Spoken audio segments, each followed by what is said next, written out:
It was understood that if Karl Malone them won, the series now just tied 3-3. So the whole entire game, Michael Jordan and the Chicago Bulls, they struggled. They struggled. Nothing would go in. It was halftime. They was down by 20-something points. Now going into the third quarter, they're down by still 20-something points. Going into the fourth quarter, they still down by 20-something points. But around the 4-minute mark in the fourth quarter, the commentator said, guys, let's roll the championship trophy back up. Simply because it doesn't look like we're going to be celebrating any victories tonight for the NBA championship. Now, I don't know if Michael Jordan heard that, but don't you know, after they made that statement, everything that Michael Jordan started putting in the net, it went in. All you heard was swoosh and swoosh and swoosh. And now we're down 2 minutes. And now they're down by 10 points. And now we're down a minute. And now they're down by 4 points. And then we go into 30 seconds. They're down by 2 points. And so they went back and forth. Y'all know when you play basketball, right? 30 seconds can really be like 10 minutes. Y'all know that, right? That gets frustrating, right? And so the buzzer, they're down by 2 points. It's the buzzer. 5, 4, 3, 2, 1, and Michael Jordan releases it at the 1, and the buzzer go off, and it goes in. He shot a 3-pointer. All of a sudden, the Chicago Bulls is now the what? Champions. They are the champions. Winners always find a way to win. I have a saying that I say every time: not winning is never an option. How I will win is. And so here it is. You have Michael Jordan, who was predicted to lose, and he found a way to what? Win. To win. Winners always find a way to win. They always find new options. They always find new opportunity. Everybody say no. No. Everybody say no. No. Say it like you mean it. Say no. No. No simply means new opportunity or new option. That's what no means. New opportunity or new option. That's what no means. And so I have this saying that not winning is never an option. How I will win is. Y'all, when I was y'all age, I was the bad kid. As a matter of fact, I went through school and we didn't have ISS. I was ISS. So the principal had to sit me in his classroom, in his office. And so you know how the principal had their desk and their computer, and I had my little section right here. And so it was my principal that taught me everything that I needed to know. But I had a teacher that told me years ago. Y'all know how many of y'all know the bad kid in class or the class clown? How many of y'all know the class clown? I was the class clown. And so I would never forget one day I went into class and I said, hey class, we're not doing any work today. And they was like, you for real? I'm like, I'm for real, but y'all gotta have my back. And so we were all friends. So what do you think they said? What do y'all think they said? They had my back, right? So I sat in class, and the teacher was teaching. Y'all know y'all had that one teacher that if you get her off track, and she just started talking, and they get mad. Y'all, that was my job to make the teacher mad, and I did an excellent job. So one day I said, y'all got me? So she's teaching. She said, okay, guys, go get busy. So we got busy, and it's quiet. Y'all hear that? It's quiet.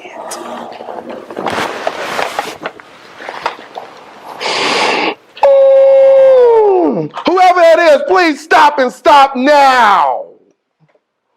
I'm like, y'all better stop. She ain't playing with y'all. Got quiet again. It's you! Is that you, Todd? Me?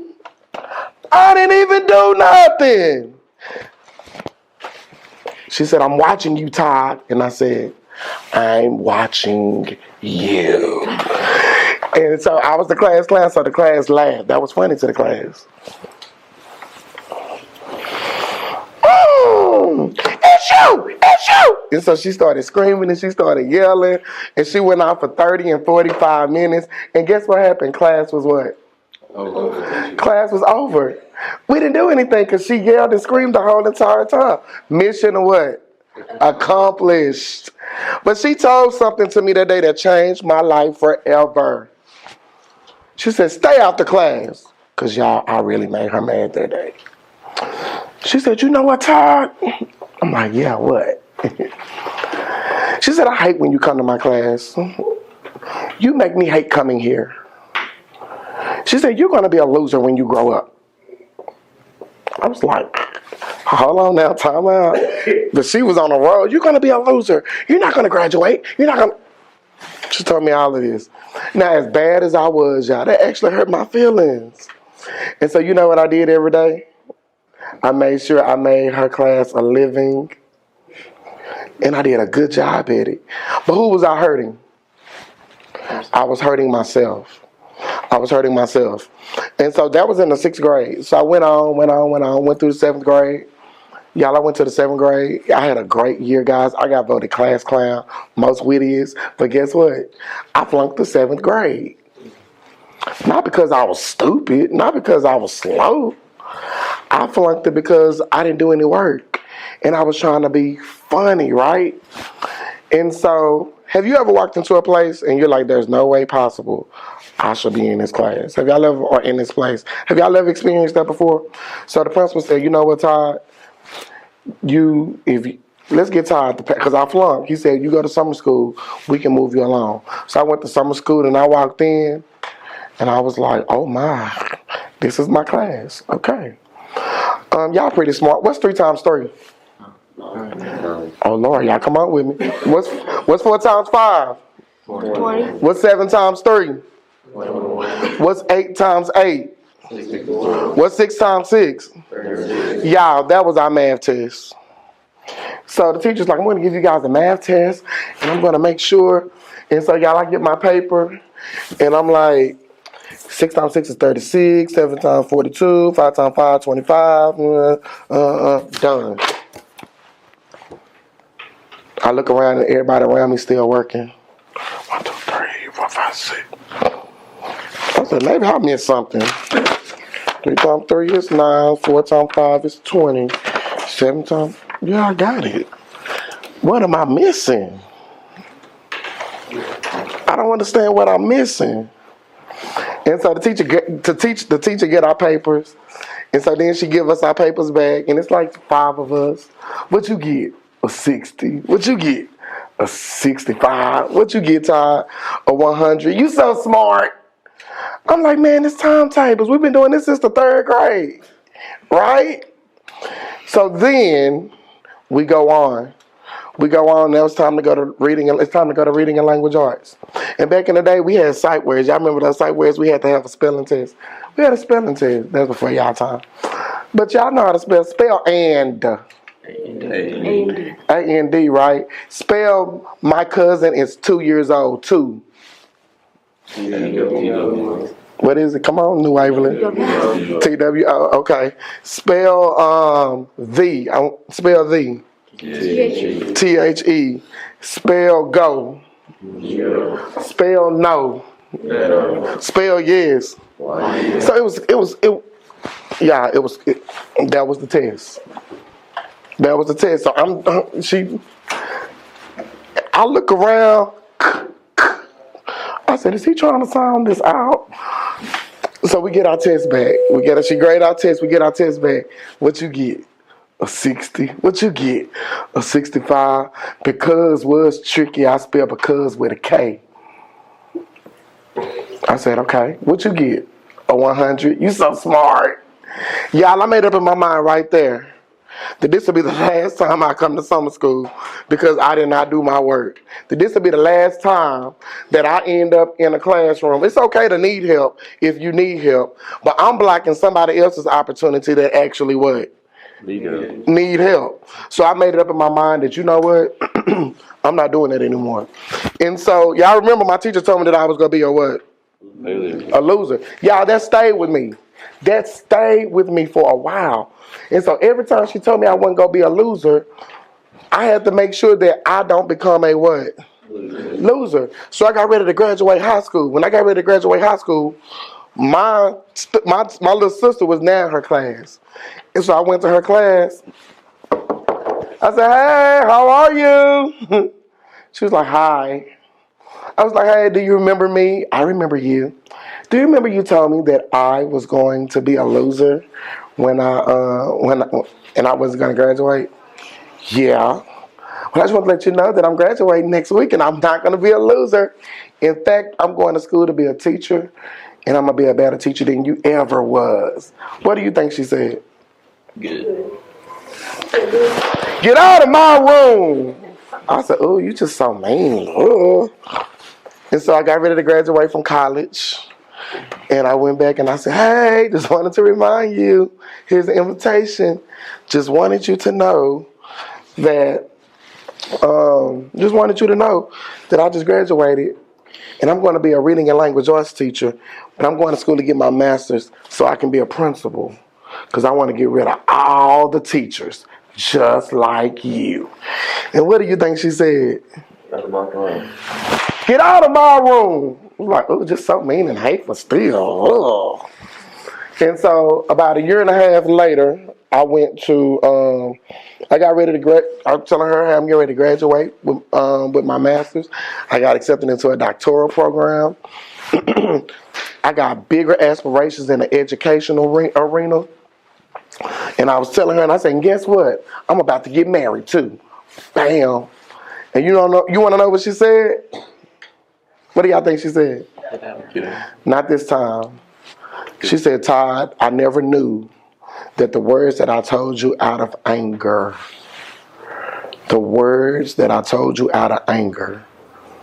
will have an impact on your life that day. The truth is that I'm proud of the individual you become. I'm proud of your success. I apologize that it took my negativity that had to encourage you to do that. That day we hugged. I'm sorry, I was something bad back then. I told her all of that. And she passed on a few years after that of cancer. However, that day I learned one thing that I never really paid attention to. Words matter. Say that with me. Words matter. People always tell you if you don't have anything nice to say, don't say anything at all. That's the coolest thing about being a leader. Being a leader, you get a chance to be a trendsetter. Being a leader, you get a chance to think outside the box. Y'all, everything a principal look like, talk like, walk like, sound like, act like, I am totally the opposite. Isn't that right, Miss McMurray? I used to work with Miss McMurray. She was my diag. And so I do things outside the box because a leader realizes that you get to define what leadership really is. You get to define. How many of you remember? Think about the best leader you've ever had. I want y'all to think about that. Put that thought in your mind. Think about the best leader you ever had. The best leader. Somebody give it to me. Who was the best leader you ever had? My father. Your father, why? He told me that the best way to be a leader was to tell people things that they don't want to hear. That's the best way to make someone grow. That's true. Okay. Somebody else. Tell me another leader. My grandpa. Your grandpa, why? My dad's not really in the situation, so he's kind of the father figure. Father figure in your life, okay? Now, I don't want y'all to tell me their name, but think about the worst leader you've ever encountered. Think about the worst leader you ever encountered. Okay, don't tell me their name. Why are they the worst leader? They were just a hateful person. Hateful person, okay. Give me an example when you say hateful person. They just did things and She just wasn't believing. she just won't believe in you, okay? We're going to come back to that. What's another one? Somebody give me another one. Self-serving. They love to pump themselves up and they love to do things that made them glow, okay, I got you. Actually, the things they did were terrible. The things they did that were terrible. And so y'all, that's the thing that I always think about. Y'all, I've had great leaders and I've had bad leaders. You want to know who I think about the most? The bad ones. The bad ones, because I want to make sure that the people that I come in contact never, ever, ever, ever leave me the way that I felt when I left them. Does that make sense? Now, one thing about being a leader, everybody wants to be a leader, right? Or everybody think they can be a leader. But y'all, even being a leader is so cool. And I'm going to tell you the reason why it's cool to be a leader. I'm a principal over 1,400 kids, and I have about 125 staff members. I'm sorry, 145 staff members. The way I carry myself, I set the tone for the building, right? Y'all agree with me, right? And so if I come in grouchy, what do you think is going to happen? The place is going to be what? Grouchy. Grouchy. It's going to be dark, right? But I come in with a positive attitude. Hey, look at you, you little bumblebee. Don't you sting me. Like, I come in because, y'all, guess what? It's an opportunity for you to make somebody's life. Y'all, I think my job is so dope. I think my job is so amazing because I have the opportunity to make teachers say, I love my job and I don't want to go anywhere else. I have the opportunity to make students say, you know what? I love coming to school. This is the best school I've ever been at. Our principal love us because I tell my kids I love us. Who else got to tell the kids they love them? Each other. The kids do tell each other that they love them, but who else? The teachers, right? Because since I'm the leader, I'm the one that set the what? The tone. Being a leader is, you get to define what type of leader that you want to be. If you are the president of the senior class, of the junior class, of the sophomore class, do y'all have a freshman class president? Okay, y'all have student council president and all that good stuff, right? You get to decide what type of legacy you want to leave here at New Waverly. Y'all, that's pretty dope. Have y'all ever thought about it like that? Like, you get a chance to decide how people are going to remember you. Now, I remember I was working for a principal, y'all, and he was self-serving. He was hateful. He was all of these things. And I remember that on Thursdays, I would be excited. Why do you think I would be excited on Thursdays? Weekend. Because it's the what? Weekend. And then on Sundays, I would cry. Why do you think I would cry on Sundays? I would be at church crying. And people are like, oh my gosh, the Holy Spirit is just working. No, I'm depressed. I got to go back to that place tomorrow. This is not the Holy Spirit. This is depression. This is what depression looks like. For the first time, I was depressed. And so every time I get ready to go, y'all, there are a way. Remember I told you guys, your words matter. There's a way you can tell somebody that they're not doing a good job without being cruel and without being mean. Do y'all follow me? You can tell somebody, you don't want, who walk up to me, you suck. That's horrible. That's terrible. Instead of saying, you suck. No, I'm not going to say you suck or you're terrible. I'm not going to. No. Hi, how are you? So what do you think? How do you think you're doing? And I think I'm doing great. Do you? Let's have some talking points. Let's look at some growth points. What do you feel like you can grow in? You find that talking point. Does that make sense? And so if you don't take anything from me today, I want you to take 3 things from me. Winners always find a way to win. So you're going to say, I always win. There you go. I always win. That's one. I always win. Winners always find a way to win. I'm telling y'all that in conjunction of I always win. Winners always find a way to win. Y'all, most people have a plan A and a plan B. Y'all, I have a plan W. And I kid you not.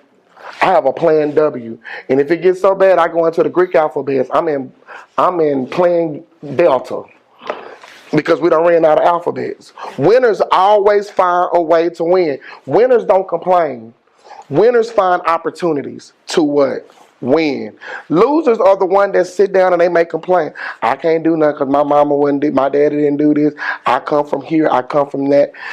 That's what losers make excuses and they make complaints. We're too small. They're too big. We're too big. They're too small. Like, that's what losers do. So, I always win. Second one is not winning is never an option. How I will win is. Not winning, how I will win is. That simply means what I just told you guys. Winners always find a different option. They always find different avenues. If it won't work this way, let me scratch this. Let me come up with this plan. And last but not least, your words matter. Your words matter. Do y'all have cell phones? Take your cell phone out. If you have a cell phone, take your cell phone out.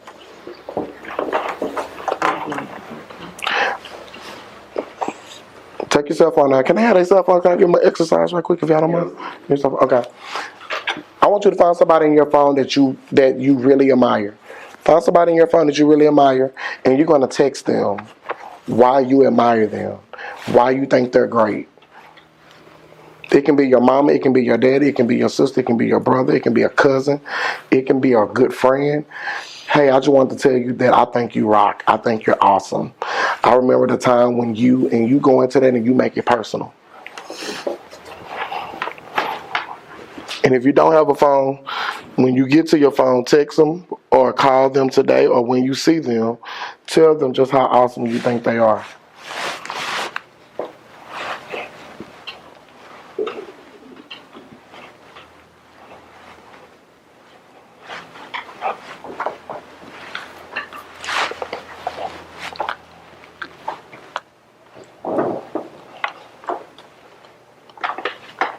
And I'm going to tell you what's going to really shock you. What's going to really shock you? What's going to really shock you is their responses.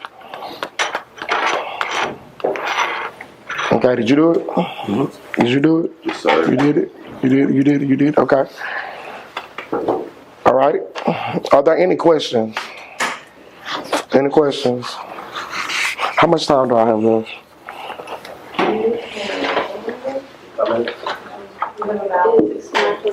I have about 6 minutes. Actually, sorry, about 4. 4? Okay. Are there any questions? Yes, sir. So what did y'all take away? What are y'all takeaways from today? Always be winning. Always win. Not winning is not an option. Words matter. Your words matter. Your words matter. Y'all have the opportunity to create somebody's day and to make somebody's day. I want to give you guys a challenge. Go out your way and do something for somebody you normally wouldn't do it. Like have lunch with the kid that you would never have lunch with. Try to understand the kid that everybody feels like, or the person that everybody feels like, oh my gosh, they're difficult. They're hard. How many of y'all came across somebody that's difficult and everybody's like, they just hard to understand. I'm just going to be high and by. I'm hands off. Try to understand them. And I promise you, you will get a whole different perspective. Being a leader is dope. Being a leader is fun.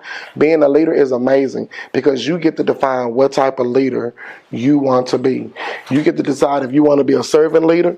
You get to decide if you want to be a leader that everybody come to. You get to decide if there's a leader that everybody want to run away from. I don't want to be a leader where everybody's scared of. I want you to respect me, but I don't want you to be scared of me. I don't want you to feel like I'm big and you're small, I'm right and you're wrong. No, because true leadership is not about me and it's not about you, but it's about us. It's about we, and we have to be a team. I tell my people all the time, I might be the principal, I'm just your team captain. We all on the same team. I'm just a team captain. I learn from you just like you learn from me. Plenty of days I took Miss McMurray's advice. Like, what do you think we should do? How do you think we should roll? Okay, I'm going with you. I got you. And I trust her. You got to learn how to trust your people if you're going to be in good leadership. Trust, and you build your team. Okay? Y'all, I thank you. I enjoyed you guys. It was a pleasure meeting you guys and being with you guys today. Sure, no questions? We're good? All right. Thank you, Dr. Thank you.